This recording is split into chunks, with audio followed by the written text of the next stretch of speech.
อ่าชื่นใจโอ้ยคือสิเอาแต่เศร้าแต่เซี่ยวแต่พ่อใหญ่สาวันนั้นเพิ่นบอกพ่อใหญ่เหี่ยวกินเหล้าก็กินแต่พอดี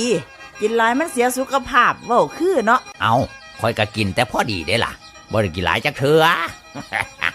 บ่กินหลายจังไดเนาะข้อยเห็นเจ้ากินเลี้ยงกันมา3 มื้อละนี่คือสิว่าพอดีเอาโอ้ยเมื่อก่อนคือเห็นกินอยู่สั่นเอามื้อก่อนนี่ก็พอดีหมู่มาเมื่อวานนี่ก็เห็นอีกมื้อวานก็พอดีมันเหลือเนาะโอ้ว้าละมื้อนี้เด้สั่นมื้อนี้ก็พอดีคอแห้งเนาะนั่นแล้วว้าพอดีคอแห้งนี่แต่พอดีทั้งนั้นเด้นี่ละที่เขาเอื่นว่าการกินเหล้าแบบพอดี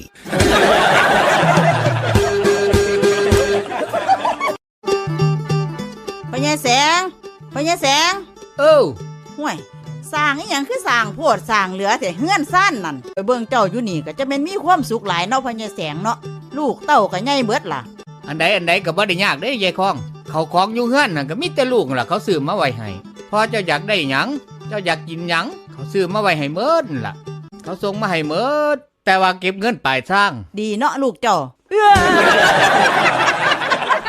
เก็บเงินปลายทางให้ละจ่ายบาทนี่ค่อยนี่แล้วว่าแต่อยากได้เขาสร้างให้เมิดจังว่าเฮ็ดเฮือนเฮ็ดซ่านให้เขานี่ค่าสร้างก็เงินข่อยเด้อุ้ยดูแลพ่อแม่ดีคักลูกข่อยละดีแท้